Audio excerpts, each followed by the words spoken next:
System correction, not hard work only. Daihatsu crisis and my health recovery. Number 1623, the 4th of May 2026. Gerald C. EclaireMD Foundation. Category: Research Structure. Special note: this research journal is based on my personal research using data from my own body and is provided for educational purposes only. It does not constitute medical advice and should not be interpreted as guidance from medical professionals.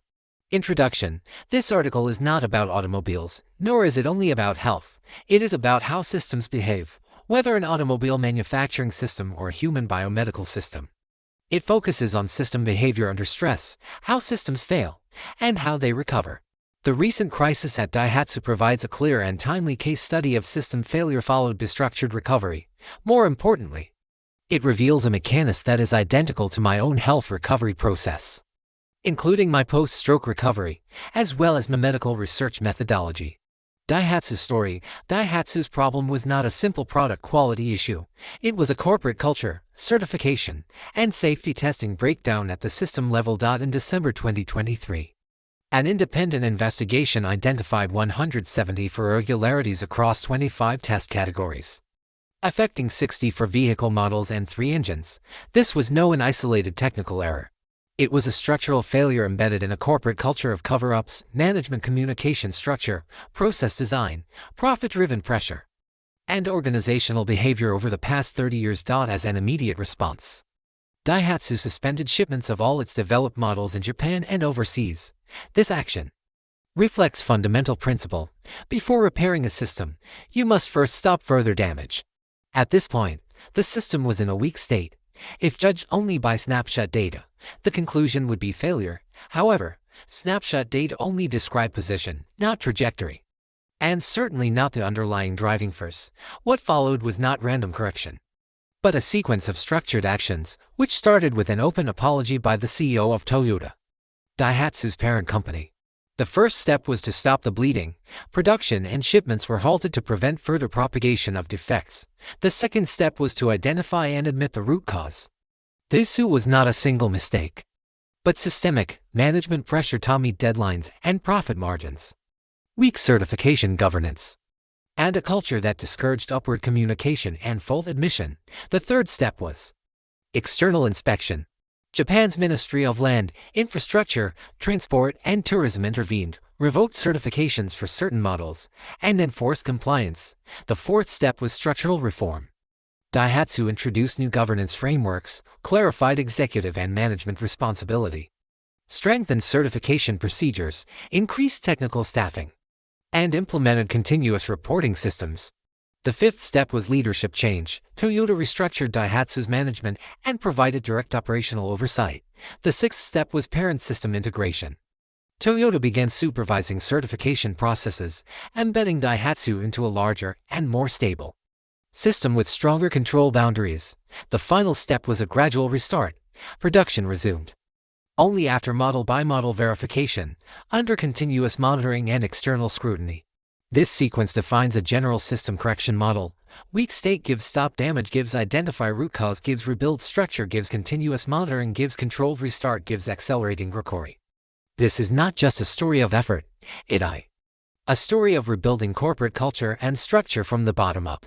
My stroke case, my health recovery journey follows the same mechanism, and this became even more evident after my stroke event. At one stage of my life, my biomedical system was under severe and continuous stress, driven by over a decade of pressure as a public company CEO while enduring an 8-year legal battle. Obesity, diabetes, 5 heart-related events, kidney dysfunction, neuropathy, and retinopathy created a fragile condition, driven by multiple interacting factors. These were not isolated diseases, but a combined system under long-term metabolic and vascular stress. The recent stroke event was not a sudden accident, it was a predictable outcome, a visible manifestation of accumulated damage within the vascular system over 36 years. The system had been under continuous overload, and the stroke in mid-2025 was that point at which the system could no longer compensate. If evaluated only by isolated numbers, such as glucose or blood pressure, the system would appear disordered, because single measurements cannot reveal the direction of disease progression. The interaction among multiple influential factors or the trajectory of future disease development. However, I did not interpret these biomarker values as final outcomes. I treated them as signals within a dynamic and interacting biomedical system. My first step was stabilization. After the stroke, I focused immediately on stopping further damage. I strictly controlled glucose, stabilized blood pressure, especially systolic blood pressure (SBP) and pulse pressure (PP equals SBP/dBP), reduced metabolic load, and enforced disciplined daily routines. My vascular rupture occurred near the pontine region and was triggered by a single acute hypertension event at 175 mmHg on June 21, 2025. Since then, I have measured my blood pressure 20 to 24 times per day to detect another acute SBP spike in time. Average blood pressure values are not useful for preventing my second stroke. Since I have never been a chronic hypertension patient, the risk comes from acute spikes, not sustained levels. What matters is detecting extreme events. My daily effort is equivalent to halting production in a failing industrial system. Without stabilization first, recovery cannot begin. My second step was identifying the structure of the problem.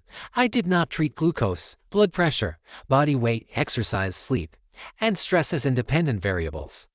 I analyzed their interactions as a coupled and interactive system. This shift from isolated variables to a system-level view allowed me to observe not only state numbers, but also velocity change of state and acceleration change of change. They revealed the direction of changes and the underlying driving forces, rather than static values alone. At this stage, improvement began, but it was still gradual and fragile. My third step was establishing a repeatable control mechanism.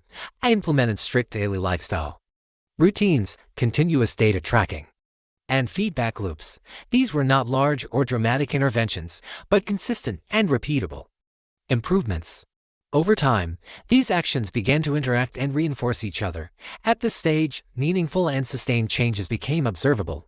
For example, 1. Better glucose control improved vascular elasticity. 2. Improved exercise increased metabolic efficiency and circulation. 3. Better sleep stabilized neurological recovery and hormonal balance. 4. Controlled stress reduced fluctuations in systolic blood pressure. These are not independent improvements. They are interacting components of a system, creating an amplification effect through multiplicative interactions rather than simple additive effects. After a stroke, this interaction becomes even more critical. Brain recovery depends on circulation, metabolic stability, and overall system balance. Once these subsystems begin to align, recovery is no longer isolated at a single organ or function. It becomes systemic. This systemic coordination enables neuroplasticity, the brain's ability to reorganize and form new functional neural pathways.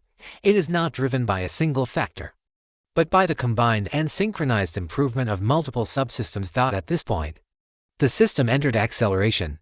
Improvement was no longer linear. Each gain reduced resistance for the next, allowing the system to begin self-reinforcing. This situation represents a concave upward phase, where the curvature of the trajectory becomes more important than individual data points. Meaningful recovery is not reflected in a single measurement, but in the shape of the trajectory over time. I first learned the application of this concave upward concept in 1972 from my mid-advisor, Professor Norman Jones. My health did not simply return to a stable condition. It continued to improve with increasing speed, even after a major event like stroke.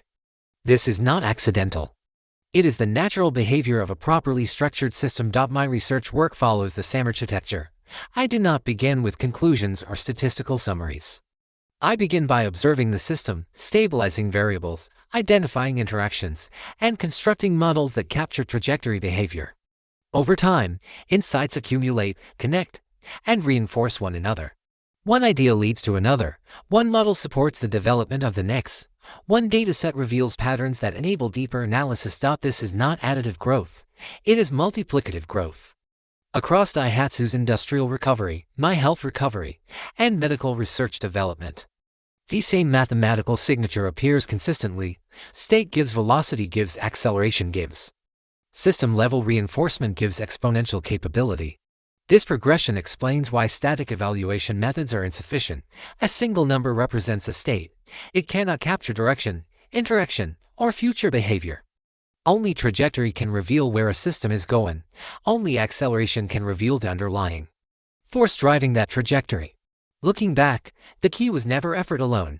Effort without structure produces limited results. Structure determines how effort is amplified. Once the structure is correct, improvement becomes self-sustaining. The system carries itself forward, and growth becomes faster over time. Conclusion: in this article, I treat Daihatsu restructuring, my stroke recovery, and my medical research work as three manifestations of the same underlying system law. Systems fail structurally, not randomly, and they recover only through structural correction, not effort alone. When a system error occurs, how a company, such as Daihatsu, handles it determines its future trust. If the company pushes the burden onto the customer, the damage is greater than the error itself. When I faced mortality threats, I did not blame the healthcare system. I took responsibility, identified my own mistakes, and restarted from the bottom by completely changing my lifestyle habits. This is why both Daihatsu's recovery and my health recovery, including post-stroke recovery, share the same underlying mechanism. My health system is also governed by system structure and mathematical behavior. It should be noted that Daihatsu's recovery appears faster because an industrial system can be stopped, reset, and externally reinforced. In contrast, a human biomedical system must continue operating while repairing itself. Therefore, recovery is much slower and more complex, constrained biology and dependent on internal self-sustaining correction rather than external restructuring. Looking back, I now understand that this entire framework traces back to a single insight from Professor Norman Jones. In 1972, he did not evaluate me by a static number of my past GPA, but by the curvature of my trajectory. What he saw was not just improvement, but accelerating improvement, a concave upward path. That same principle has guided my 7 failed entrepreneurial attempts leading to final success in Silicon Valley in 1995, my health recovery since 2010, including my post-stroke rehabilitation in 2025, and my medical study and research work over the past 17 years. The concave upward framing is now fully integrated. It appears in Daihatsu, in my stroke recovery, in my research methodology, and in my lifelong learning. Numbers describe the present state, but curvature reveals the future potential. Epilogue: I have also realized that the speed of my knowledge accumulation follows a multiplicative pattern rather than an additive one. It behaves in the same way as disease formation, where outcomes are driven by the interaction of multiple inputs, not by simple addition. Each new piece of knowledge does not simply add to what I already know. Interacts with existing knowledge and amplifies it. Mathematics strengthens engineering. Engineering strengthens medical modeling.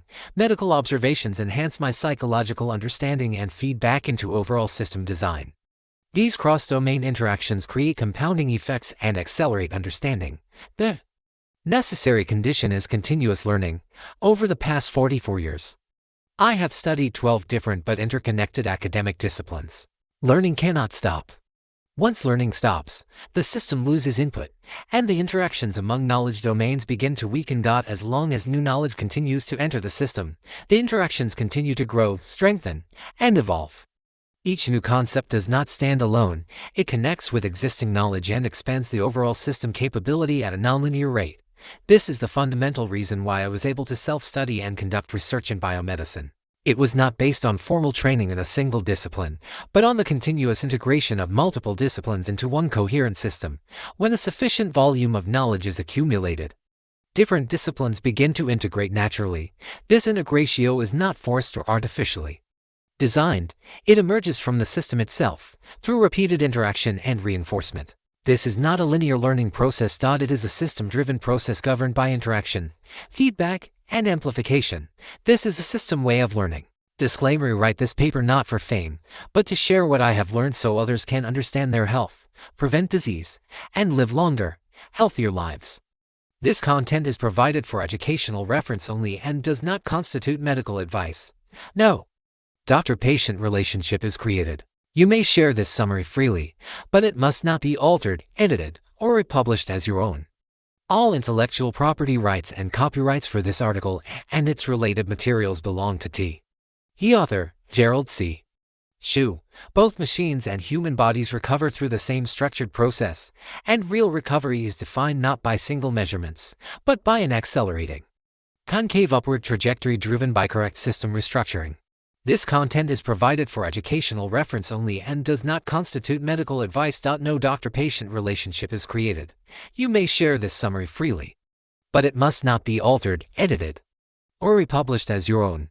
All intellectual property rights and copyrights for this article and its related materials belong to the author, Gerald C.